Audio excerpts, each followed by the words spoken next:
Halo Santuy Family, berjumpa lagi dengan aku Anton, masih di channel Diet Santuy di playlist 7 penyebab dan solusi untuk berat badan stuck. Nah, di video pertama kemarin kita sudah bahas kalau salah satu penyebab berat badanmu stuck itu adalah kamu salah menghitung kalori masukmu. Jadi kamu makan lebih banyak dari yang kamu perkirakan. Nah, alasan kedua ini sebaliknya, kamu salah memperkirakan kalori keluar kamu. Jadi kamu makan sepertinya sudah benar kalorinya, tapi ternyata kalori keluarmu itu lebih sedikit daripada yang kamu perkirakan. Makanya kamu tetap tidak mencapai defisit kalori. Nah, ada beberapa alasan yang menyebabkan kamu bisa salah ngitung tersebut. Kamu bisa lihat ilustrasinya berikut ini. Kesalahan yang pertama adalah ada selisih dari perhitungan kalori kita menggunakan kalkulator atau menggunakan rumus gitu dengan kalori keluar kita yang sesungguhnya. Ini sebenarnya bukan kesalahan sih, hanya saja namanya kalau kita menggunakan kalkulator atau menggunakan rumus itu, dapatnya kan angka estimasi ya, jadi ya tentu bisa meleset. Kalkulator kalori yang ada di internet itu ada macam-macam, jadi bisa aja kamu memasukkan di situs A, hasilnya sekian, memasukkan di situs B, dapat angka yang berbeda. Itu karena memang rumus untuk menghitung kalori itu ada banyak. Ngomongin kalori keluar dalam sehari atau TDEE, itu kan aslinya BMR dikali tingkat aktivitas ya. Nah, rumus BMR sendiri itu aja udah ada banyak banget.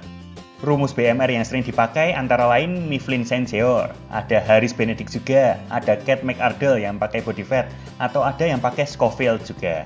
Kalau aku masukkan status badanku ke masing-masing kalkulator tersebut, hasilnya pun beda-beda. Nah, coba nih, kamu lihat sendiri ini angka dari status berat badanku yang aku masukkan ke masing-masing rumus tersebut. Nah, coba andaikan kalau aku menggunakan rumus dari Harris Benedict, tapi ternyata pembakaran kaloriku cuma sebanyak yang Kate McArdle kayak gitu ya. Itu selisihnya aja udah sekitar 150-an kalori sehari. Ini belum dikali tingkat aktivitas loh, ini baru BMR-nya aja. Pengalinya pun untuk menghitung tingkat aktivitasnya supaya mendapat angka TDEE itu beda-beda lagi. Yang paling sering dipakai itu pembagiannya seperti ini. Kalau kamu sedentary atau nggak pernah olahraga itu dikali 1,2 BMR-nya. Kalau olahraga ringan 1-3 kali seminggu dikali 1,375.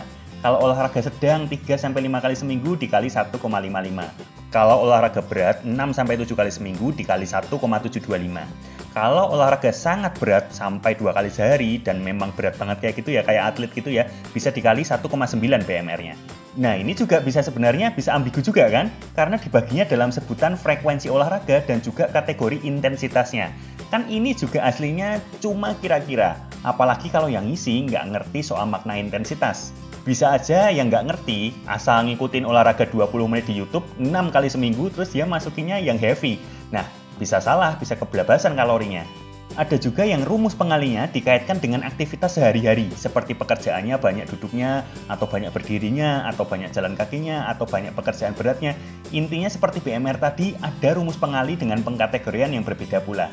In the end, lagi-lagi semua ini cuma estimasi. Coba deh kalau sama-sama light exercise kayak gitu ya, terus aku pakai rumus yang Kate McArdle tadi, BMR ku dikalikan tingkat aktivitasnya jadi 2582 kebutuhan kaloriku. Kalau aku pakai rumus Harris Benedict, aku butuh 2816 kalori. Selisihnya tambah besar lagi, hampir 250 kalori. Nah, ini kalau dibandingin pengalinya sama. Bayangin kalau sebenarnya kamu lebih cocok pakai rumus Kate McArdle yang sedentary, pengalinya cuma 1,2 kayak gitu ya. Tapi kamu kebetulan masukin rumusnya pakai yang Harris Benedict dengan pengali moderate kayak gitu. Selisihnya bisa sampai 2180 dibanding 2816 kalori. Selisihnya 700 kalori, banyak banget kan? Dan setepat apapun kamu mengisi kalkulator kalorinya, masih perlu dipahami lagi jika TDEE itu bukan angka pasti. TDEE ini berupa kisaran yang akan berubah terus setiap harinya. Dan besaran TDEE ini sangat dipengaruhi terhadap aktivitas fisikmu, terutama dari aktivitas fisik di luar olahraga. Kamu di luar olahraga aktif atau enggak sehari-harinya? Misalnya dapat angka TDEE 2000 kayak gitu ya, sebenarnya bisa aja kadang-kadang kamu 1800, kadang-kadang 2200. Ya itu tadi tergantung aktivitasmu terutama yang dari luar olahraga. Nah, seperti biasa karena aku ajak ngitung-ngitung agak mikir sedikit gitu ya, udah cukup pusing? Jadi bingung harus makan berapa kalori? Nah, sebenarnya maksudku bukan gitu. Aku cuma mau ngomongin aja kalau kamu ngitung TDEE itu hasil akhirnya adalah estimasi, bukan angka pasti segitu. Supaya tahu benar atau enggak, ya harus dicoba. Misal kamu hitung dapat angka TDEE 2000 kalori. Terus kamu coba deh defisit di 1700 tuh kalau mau menurunkan berat badan. Jalani seminggu, lalu cek progresnya.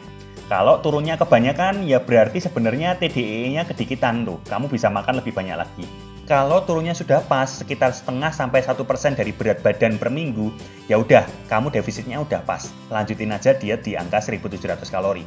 Nah, kalau belum turun, coba lagi deh, lanjutin seminggu, 2 minggu total di angka 1.700. Bener atau enggak? Kalau tetap belum turun, nah itu baru di-adjust lagi dikit-dikit. Mungkin kamu kurangin sedikit-sedikit, jadi 1.600 atau 1.500 kalori, nggak apa-apa. Nah, strategi ini baru efektif apabila kamu memang menerapkan tips makan mirip-mirip setiap hari seperti yang aku sampaikan di video di kanan atas ini. Jadi ingat sekali lagi kalau TDE itu adalah estimasi. Kalau kamu sudah merasa defisit kalori tapi berat badan nggak turun, coba dicek lagi TDE-nya bener atau enggak. Terus nggak berhenti di situ nih, ada kemungkinan lagi kesalahan menghitung TDE karena banyak informasi misleading di luar sana terkait olahraga. Padahal hal ini bisa sangat menipu. Aku sering banget lihat artikel atau video-video dengan klaim seperti olahraga ini membakar sekian kalori, olahraga itu membakar sekian kalori. Hal seperti ini bisa sangat menipu loh. Apalagi banyak klaim-klaim seperti olahraga membakar 1000 kalori gitu ya. Terus kamu lihat juga ada di YouTube kayak gitu olahraga 15 menit membakar 500 kalori dan sebangsanya. Itu hampir pasti cuma clickbait aja. Selain tentunya tidak semudah itu membakar kalori sangat banyak dalam waktu yang singkat, pembakaran kalori juga tidak bisa disamaratakan orang satu dengan orang yang lainnya. Aku kasih contoh nih, misalnya ada coach Zumba gitu ya, berat badannya 50 kg-an. Ngajar Zumba dengan lagu yang sedang-sedang lah beatnya lah. Jadi Zumbanya moderate intensity kayak gitu ya. Sejam mungkin dia bisa bakar 400-an kalori. Di satu sisi ada peserta yang berat badannya 80 kg. Bisa ngikutin apa yang dilakukan si coach juga. Nah, dia akan membakar lebih banyak kalori karena otomatis badannya lebih besar. Kalau lebih besar ya badan butuh energi lebih banyak kan untuk menggerakkannya. Yang besar ini mungkin bisa membakar hingga 600-an kalori per jam. Tapi di satu sisi ada juga peserta yang mungkin masih newbie nih, berat badannya 60 kiloan. Masih ikut-ikutan aja, nggak semua gerakan si coach dia bisa ikutin, karena ya nggak sanggup. Dikit-dikit istirahat, gerakannya pun masih letoy, karena sekali lagi masih newbie, kan wajar. Jadi efektifnya mungkin dalam sejam dia hanya melakukan olahraga Zumbanya 40 menit, dan itu pun intensitasnya tidak setinggi si coach. Jadinya ia hanya membakar 250-an kalori dalam sejam. Terus kalau ada yang tanya, Zumba 1 jam bakar berapa kalori? Ya nggak bisa dibilang, tergantung yang melakukan. Intensitas Zumbanya bagaimana, durasi Zumbanya berapa lama, kualitas gerakannya bagaimana, siapa yang melakukan, dan bagaimana mengeksekusinya. Nah celakanya di luar sana banyak yang asal sebut aja, Zumba bakar 1000 kalori. Dan yang melakukan ngertinya dia membakar kalori segitu. Habis kelar ngelakuin Zumbanya, merasa sudah bakar 1000 kalori, makan Indomie sebungkus, kan cuma 400 kalori. Masih sisa kok. Ternyata dia cuma termasuk yang bakar 250-an kalori dari Zumbanya. Jadinya malah kebelabasan makan Indomie kan, malah surplus. Belum zaman sekarang ada juga orang yang pakai gadget kayak gitu ya, dan itu bisa miskalkulasi juga. Aku dulu pernah lihat artikel yang kalau tidak salah, aku agak lupa soalnya udah lama ini. Katanya tergantung merek, tingkat kesalahannya itu bisa 20% sampai mendekati 100% loh. Nah ini sangat jauh, kalau kehitungnya kelebihan bisa kacau. Misalnya nih, kamu seharusnya cuma membakar 2000 kalori, tapi miss kebacanya 2400 sampai 4000 kalori. Lagi-lagi kalori keluarnya ya menipu. Dan sekali lagi sebenarnya jangan melihat olahraga dari berapa kalori terbakarnya deh. Kalau mindsetnya kayak gitu, kamu mengejar bakar banyak kalori. Padahal ada yang namanya kompensasi dari olahraga. Jadi setelah selesai olahraganya, kalau olahraganya terlalu berat kayak gitu ya, di rumah dia jadi kurang gerak. Jadi otomatis makin mager di luar olahraga. Niatnya itu turun. Jadi tambah sulam deh, kalori naik pas olahraga, pas jam di luar olahraga, kalori keluarnya turun. Nah sudah bahas panjang-panjang, sebenarnya kesimpulan video ini simpel banget. Penyebab kedua berat badanmu stuck itu adalah mungkin kamu salah kalkulasi kalori keluarmu.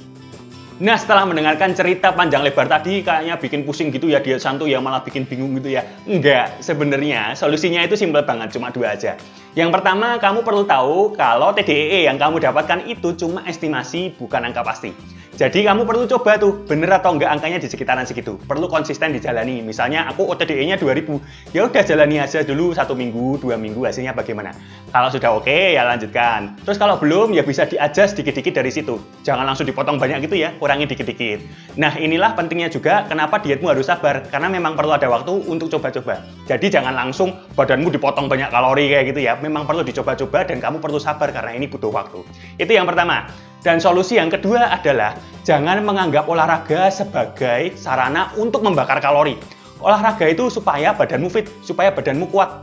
Jadi jangan berpikir, oh aku olahraga ini biar aku bisa bakar berapa kalori. Bukan gitu.